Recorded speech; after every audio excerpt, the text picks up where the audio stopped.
Assalamualaikum warahmatullahi wabarakatuh. Halo semua, kami dari kelompok 4 Etika Profesi Keguruan akan menyampaikan materi dengan topik Guru Abad 21 dan Tantangannya. Video ini kami susun untuk memenuhi tugas mata kuliah Etika Profesi Keguruan dengan dosen pengampu Bapak Andika Adinanda Siswoyo, SPD MPD. Sebelum ke materi, perkenankan saya memperkenalkan anggota dari kelompok 4, yaitu 1. Ismi Yurida Islaha dengan NIM akhir 128. Yang kedua, Devi Sulistiawati dengan NIM akhir 142. Yang ketiga, Firda Nur Fikria dengan NIM akhir 155. Dan yang terakhir, Ayuhanna Purwaning Tias dengan NIM akhir 161. Adapun penjelasan materi pada video kali ini meliputi 1. Peranan guru abad 21, 2. Kompetensi guru abad 21, 3. Kecakapan guru abad 21, yang keempat, keterampilan guru abad 21, dan yang kelima, tantangan guru abad 21. Penjelasan materi selengkapnya akan dibahas pada video berikut ini.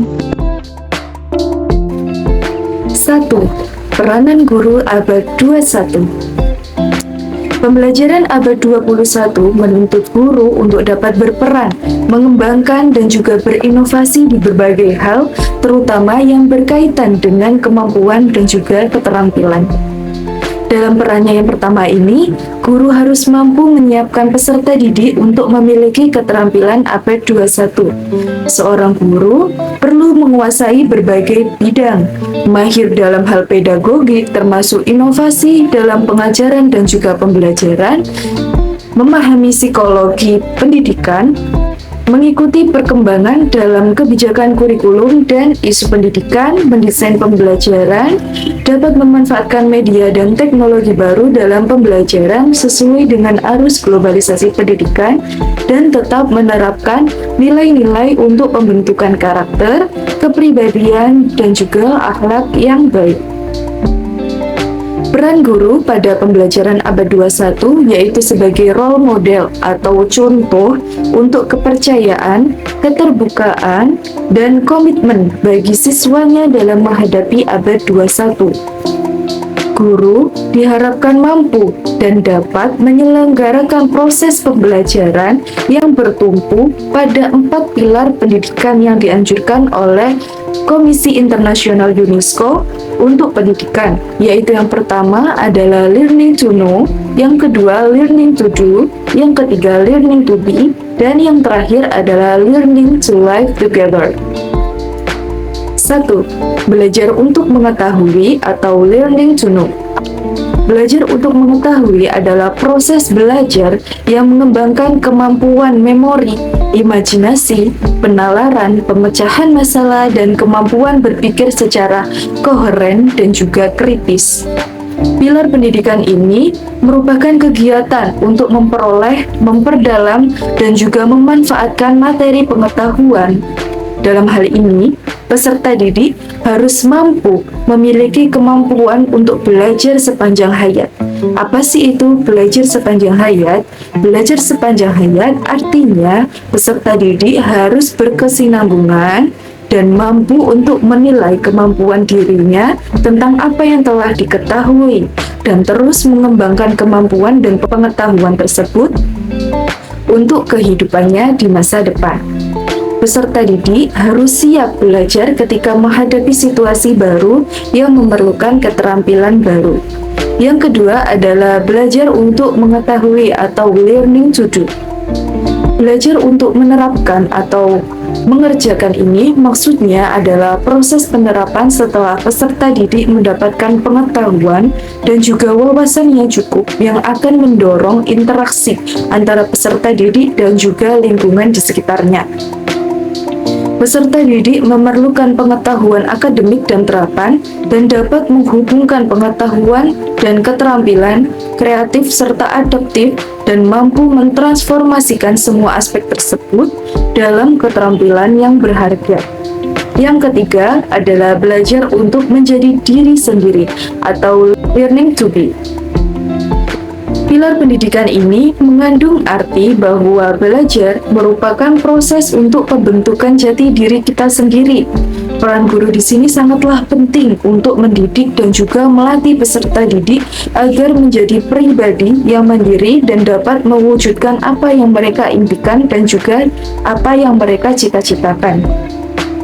Dengan memahami dan juga menerapkan pilar pendidikan ini, peserta didik akan mampu untuk menanggapi kegagalan serta konflik dan krisis untuk dapat belajar dan bekerja secara berkelompok dan mampu untuk beradaptasi dengan perubahan zaman. Yang terakhir adalah belajar untuk hidup bermasyarakat atau learning to live together. Pilar pendidikan yang terakhir ini artinya adalah menanamkan kesadaran kepada peserta didik bahwa mereka merupakan bagian dari masyarakat. Kita sebagai makhluk sosial tidak akan lepas dari adanya orang lain. Maka dari itu, kebiasaan hidup bersama, saling menghargai, terbuka, memberi dan juga menerima perlu dikembangkan oleh guru dan juga sekolah yang hasilnya nanti dapat dijadikan bekal bagi peserta didik untuk dapat berperan di lingkungan tempat tinggalnya dan juga sekaligus mampu untuk menempatkan diri peserta didik tersebut sesuai dengan perannya di masyarakat. Maknum pada tahun 2018 halaman 85 mengatakan agar peserta didik dapat bersaing dalam kehidupan abad 21, maka harus menguasai dan memiliki 4 keterampilan dalam pembelajaran abad 21 yang dikenal dengan 4C, yaitu yang pertama, kreativitas atau creativity. Suratno pada tahun 2005 halaman 24. Kreativitas adalah suatu aktivitas yang imajinatif yang manifestasikan perwujudan kecerdikan dari pikiran yang mempunyai daya guna dalam menghasilkan suatu produk atau menyelesaikan suatu persoalan dengan cara tersendiri. Keterampilan dalam berpikir kreatif adalah kemampuan untuk mencapai ide atau menciptakan ide atau gagasan baru yang berbeda dengan yang sudah ada sebelumnya. Menurut Yeni Rahmawati dan Eus Kurniati pada tahun 2010 halaman 30-31, kreativitas anak berkembang dengan baik apabila didukung oleh beberapa faktor, yaitu yang pertama pemberian rangsangan mental yang baik, yang kedua menciptakan lingkungan kondusif, yang ketiga peran serta guru dalam mengembangkan kreativitas, yang keempat peran serta orang tua, dan yang kedua yaitu ada berpikir kritis atau critical thinking. Keterampilan berpikir kritis merupakan keterampilan berpikir untuk dapat memecahkan masalah dan atau dapat mengambil keputusan terhadap suatu bentuk permasalahan yang sedang dihadapi. Keterampilan ini dapat dilatih atau dimunculkan pada proses pembelajaran dengan memunculkan masalah-masalah kontekstual dalam kehidupan sehari-hari yang harus dicari solusinya oleh peserta didik. Yang ketiga yaitu komunikasi, communication. Keterampilan berkomunikasi merupakan suatu keterampilan untuk menyampaikan pemikiran, gagasan, ide, pengetahuan, dan informasi baru yang dimiliki kepada orang lain melalui lisan, tulisan, simbol, gambar, grafis, maupun angka. Dan yang terakhir, yang keempat, kolaborasi, collaboration. Keterampilan kolaborasi merupakan keterampilan bekerja sama, dapat bersinergi, dapat beradaptasi dalam berbagai peran serta tanggung jawab, serta menghormati perbedaan. Dalam berkolaborasi akan terjadi saling mengisi segala kekurangan dengan kelebihan yang dimiliki oleh orang lain sehingga masalah yang dihadapi dapat terselesaikan dengan baik dalam suasana kebersamaan. Saya akan menjelaskan mengenai 6 kunci yang menjadi dasar pengembangan pendidikan abad 21, yaitu yang pertama, menekankan pada mata pelajaran pokok. Maknum pada tahun 2018 halaman 25 mengungkapkan bahwa keterampilan dan pengetahuan harus dibangun berdasarkan mata pelajaran pokok, yang kemudian fokus pada mata pelajaran pokok ini diperluas melampaui kompetensi dasar untuk memahami konten akademis pada level yang lebih tinggi. Yang kedua, menekankan kecakapan belajar. Sebagaimana peserta didik memerlukan pengetahuan pada mata pelajaran pokok, peserta didik juga perlu mengetahui bagaimana mereka terus belajar sepanjang hidupnya. 6. Kecakapan belajar terdiri dari 3 kategori kecakapan yang luas, yaitu Yang pertama, kecakapan informasi dan komunikasi. Yang kedua, kecakapan berpikir dan problem solving. Yang ketiga, kecakapan interpersonal dan self direction. Untuk yang ketiga yaitu mengembangkan sarana abad 21 untuk mengembangkan kecakapan belajar. Kecakapan abad 21 harus dikuasai peserta didik untuk keperluan produktivitas kerjanya. Kecakapan abad 21 yang harus dikuasai yaitu penguasaan teknologi, informasi, dan juga komunikasi yang didefinisikan oleh Program for International Student Assessment atau PSA sebagai minat, sikap, dan kemampuan individu untuk secara tepat menggunakan perangkat teknologi dan komunikasi untuk mengakses, mengelola, mengintegrasikan, dan mengevaluasi informasi, mengkonstruksi pengetahuan baru, dan berkomunikasi dengan orang lain dalam rangka berpartisipasi dalam masyarakat secara efektif. Yang keempat, mengajar dan belajar dalam konteks abad 21. Peserta didik perlu mempelajari konten materi akademik melalui contoh-contoh, aplikasi, dan pengalaman dari dunia nyata, baik di dalam maupun di luar sekolah. Peserta didik akan mengetahui dan menguasai lebih banyak hal terkait materi pelajaran ketika pembelajaran mereka relevan, menarik, dan berarti bagi kehidupan mereka. Yang kelima yaitu mengajar dan belajar konten abad 21. Para pakar pendidikan merumuskan area yang penting konten abad 21, kesadaran global, literasi, dan kecakapan berwarga negara. Namun area tersebut tidak masuk dalam kurikulum mata pelajaran yang diberikan di sekolah, sehingga konten pada area tersebut perlu dimasukkan ke dalam kurikulum yang diajarkan di sekolah. Yang keenam yaitu menggunakan pengukuran abad 21 untuk mengukur kecakapan abad 21.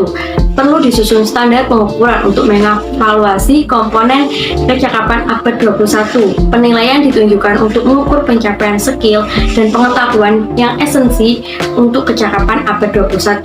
Pengukuran ini memberi jalan kepada siswa untuk menguasai materi dan skill sehingga sukses dalam kehidupan abad 21. Baik, di sini saya akan menjelaskan pengertian kompetensi.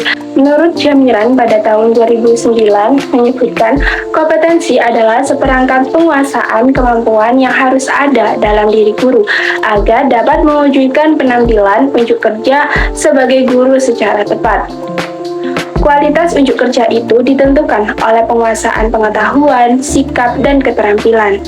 Seorang guru yang profesional harus memiliki 4 kompetensi, yaitu kompetensi pedagogik, kompetensi kepribadian, kompetensi sosial, dan kompetensi profesional.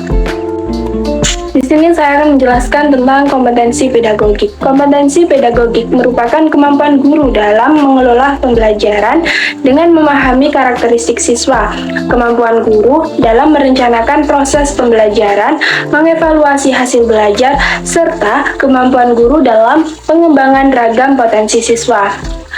Yang termasuk ke dalam kemampuan ini antara lain yaitu seperti kemampuan menata ruang kelas, menciptakan iklim kelas yang kondusif, memotivasi siswa agar gairah belajar, memberi penguatan verbal maupun nonverbal, dan yang terakhir, memberikan petunjuk-petunjuk yang jelas kepada siswa sehingga siswa dapat tanggap terhadap gangguan yang ada di kelas.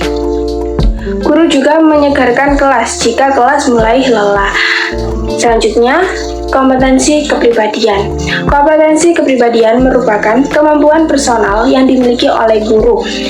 Oleh seorang guru yang mencerminkan kepribadian yang dewasa, arif, berwibawa, dan menjadi teladan bagi peserta didik serta berakhlak mulia. Baik, untuk poin selanjutnya dari kompetensi guru abad ke-21 adalah poin ketiga, yaitu kompetensi sosial. Kompetensi sosial merupakan kemampuan yang dimiliki guru untuk berkomunikasi dengan baik dan efektif dengan peserta didik guna membentuk hubungan yang positif, saling percaya, inklusif dengan semua siswa. Kemudian, kompetensi sosial ini juga berfungsi untuk menjaga hubungan baik guru dengan sesama pendidik dan tenaga kependidikan, guna membantu pembelajaran di dalam kelas dan memberikan contoh baik pada siswa. Lalu, untuk orang tua atau wali dari peserta didik dan masyarakat sekitar, kompetensi sosial ini dapat membantu guru untuk memberikan pandangan baru bagi mereka tentang cara belajar dan bakat-bakat siswa selain dari nilai akademik, agar masyarakat tidak lagi berpikir bahwa siswa yang pandai atau cerdas adalah siswa yang baik pada nilai akademiknya saja.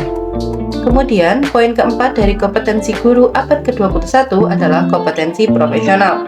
Kompetensi profesional merupakan penguasaan materi pembelajaran secara luas dan mendalam, yang mencakup penguasaan materi, kurikulum, mata pembelajaran di sekolah, dan substansi keilmuan yang menaungi materinya.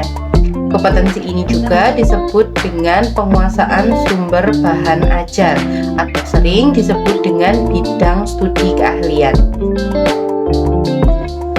Kecakapan guru abad 21. Dunia pendidikan tak luput dari pengaruh pusaran revolusi industri 4.0. Sekolah memiliki tanggung jawab besar dalam menciptakan individu yang siap dengan era digital. Pendidik harus memahami bahwa profesionalisme pendidik di abad 21 bukan hanya keahlian pada subjek tertentu. Sebaliknya, harus menjadi seorang yang cakap dan memberikan pembelajaran bersama dengan siswa mereka, memberikan pengertian bagaimana bekerja sama dan ahli mendukung siswa untuk membuat penemuan-penemuan baru dalam setiap pembelajaran. Guru harus mempunyai berbagai kompetensi, di antaranya adalah kompetensi pedagogi, kompetensi akademik, kompetensi sosial, dan kompetensi kepribadian.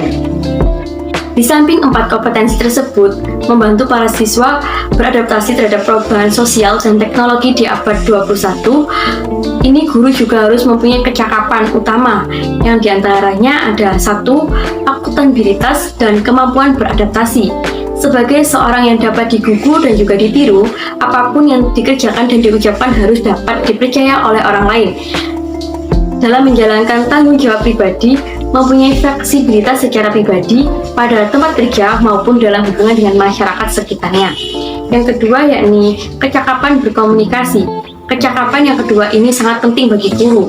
Betapapun pintarnya seorang guru, jika tidak mempunyai kecakapan ini, maka tidak akan mampu mentransfer ilmu, menciptakan komunikasi yang efektif dalam berbagai bentuk dan isi, baik secara tulisan maupun menggunakan multimedia.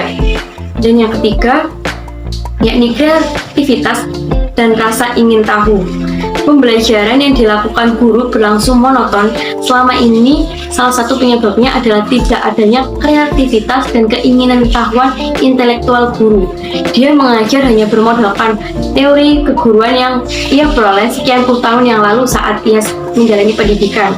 Kecakapan kreativitas dan keingintahuan intelektual tersebut mencakup mengembangkan, melaksanakan, dan menyampaikan gagasan-gagasan kepada yang lain, bersikap terbuka dan responsif terhadap perspektif baru dan berbeda. Selanjutnya, kecakapan yang nomor 4 adalah berpikir kritis. Kecakapan berpikir kritis ini merupakan proses berpikir dan bertindak berdasarkan fakta yang telah ada. Apapun yang akan dilakukan, dimulai dari identifikasi terhadap kemungkinan yang akan timbul dari suatu perbuatan tersebut. Berusaha untuk memberikan penalaran yang masuk akal dalam memahami dan membuat pilihan yang rumit, serta selalu memahami dan menjalin interaksi antara sistem.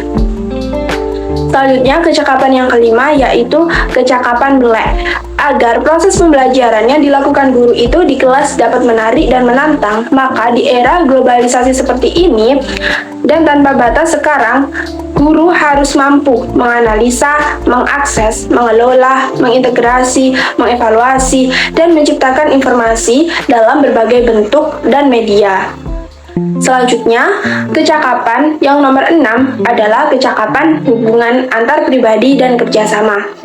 Sebagai makhluk sosial yang hidup di tengah-tengah masyarakat seperti ini, guru juga harus dituntut, harus mampu menunjukkan kerjasama, berkelompok, dan kepemimpinan. Serta guru harus mampu beradaptasi dalam berbagai peran dan tanggung jawab, mampu bekerja secara produktif dengan yang lain, mampu menempatkan empati pada tempatnya, serta guru harus mampu menghormati perspektif yang berbeda dengan pendiriannya. Selanjutnya, kecakapan yang ketujuh yaitu pengarahan pribadi. Sebagai guru, tentu setiap harinya menghadapi siswa yang memiliki perilaku bermacam-macam.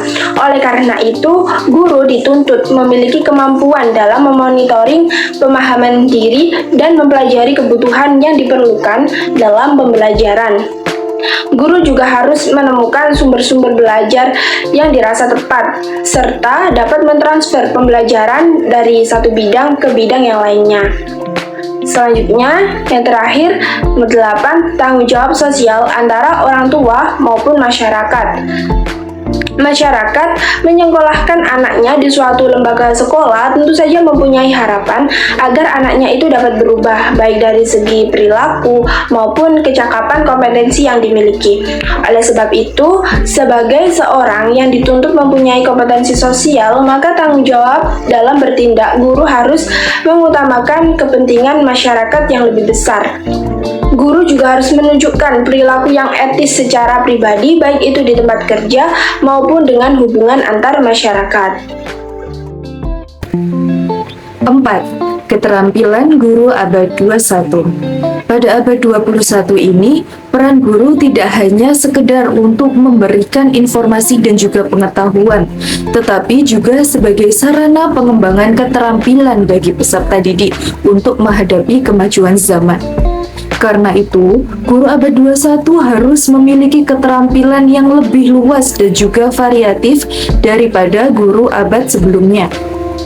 Adapun keterampilan yang harus dimiliki guru abad 21 antara lain, yang pertama adalah keterampilan TIK atau Teknologi Informasi dan juga Komunikasi. Seiring dengan adanya arus globalisasi pendidikan, di mana pada era ini teknologi berkembang sangat pesat dan juga cepat. Nah, maka dari itu, guru juga harus dapat memiliki keterampilan untuk mengimbangi kemajuan zaman tersebut. Karena hampir segala macam aspek kehidupan saat ini bergantung pada pemanfaatan teknologi dan juga informasi, termasuk cara belajar dan juga bekerja, sehingga keterampilan TIK ini sangat penting dikuasai oleh guru abad 21. Yang kedua adalah keterampilan kolaborasi sebagai tim. Guru harus memiliki peran dalam mengembangkan keterampilan kolaboratif pada peserta didik. Hal ini berguna untuk peserta didik agar dapat bekerja sama secara baik dengan kelompok. Selain itu, juga dapat menumbuhkan pengembangan pada peserta didik dalam keterampilan sosial, emosional seperti empati, pengendalian emosi, dan juga banyak lagi contoh-contohnya. Yang ketiga adalah keterampilan berpikir kritis dan juga kreatif. Dengan menguasai pengembangan keterampilan ini, guru diharapkan dapat mengajarkan bagaimana peserta didik agar dapat berpikir kritis dan juga kreatif dalam berbagai hal di masa depan, sehingga dapat memecahkan masalah sosial dengan tepat. Yang keempat adalah keterampilan komunikasi. Guru abad 21 harus mampu berkomunikasi dengan baik dan juga efektif, agar apa yang disampaikan kepada peserta didik dapat difahami dengan baik, efektif, dan dapat diterima dengan sempurna. Yang kelima adalah keterampilan penguasaan dan pengetahuan mata pelajaran. Guru abad 21 harus memiliki pengetahuan yang luas, serta menguasai materi dengan baik, sehingga peserta didik mendapatkan pembelajaran yang berkualitas, serta dapat memotivasi mereka untuk semangat belajar. Nah, dengan memiliki keterampilan-keterampilan tersebut, guru diharapkan dapat mengembangkan pemahaman peserta didik untuk dapat menghadapi perkembangan abad 21. Saya akan menjelaskan tentang tantangan guru abad ke-21. Dengan terjadinya transformasi pada abad ke-21 yang meliputi aspek sosial, ekonomi, pendidikan, politik, dan budaya, didorong oleh kemajuan ilmu pengetahuan dan teknologi, abad ke-21 kini menuntut peserta didik untuk memiliki keterampilan di bidang teknologi pula. Muncullah tantangan di era abad ke-21, yaitu seorang pendidik atau guru harus mampu mengelola pembelajaran sesuai dengan perkembangan zaman yang kini telah terjadi.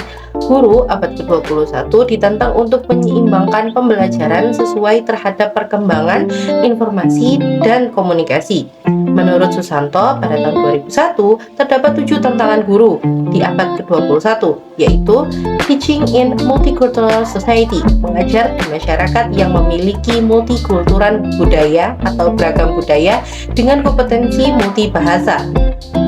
Yang kedua, Teaching for the Construction of Meaning, mengajar untuk mengkonstruksi makna atau konsep dari pembelajaran itu sendiri kepada siswa. Yang ketiga, Teaching for Active Learning, mengajar untuk pembelajaran aktif di dalam kelas, bukannya pembelajaran pasif yang hanya sebatas menjelaskan materi atau mencatat tanpa adanya koneksi antara siswa dan guru. Teaching and Technology, mengajar dan teknologi. Dalam tantangan ini, guru diharapkan memberikan pelajaran yang dalam penerapannya bisa melibatkan teknologi seperti penggunaan PPT dengan proyektor atau pembelajaran TIK dengan komputer, laptop, atau handphone. Yang kelima, Teaching with the New View Abilities, mengajar dengan pandangan baru mengenai kemampuan. Kini, pembelajaran tidak lagi hanya terikat dengan nilai akademik di rapot, tapi guru juga harus memberikan pandangan baru tentang siswa juga bisa dianggap kompeten apabila memiliki bakat atau keterampilan di luar pembelajaran akademik. Yang keenam, Teaching and Choice, mengajar dan pilihan. Yang ketujuh, Teaching and Accountability, mengajar dan akuntabilitas. Sedangkan menurut Yahya pada tahun 2010, beliau menambahkan tantangan guru di abad ke-21 yaitu 1. Pendidikan yang berfokus pada character building atau pembentukan karakter pada siswa. Yang kedua, pendidikan yang peduli perubahan iklim dan lingkungan di sekitar. Yang ketiga, entrepreneurial mindset. Yang keempat, membangun learning community atau komunitas belajar. Kekuatan bersaing bukan lagi kepandaian, tetapi kreativitas dan kecerdasan bertindak. Hard skill, soft skill. Sekian pemaparan materi dari kelompok 4 etika profesi keguruan. Semoga materi yang kami sampaikan dapat bermanfaat bagi kita semua. Wassalamualaikum warahmatullahi wabarakatuh.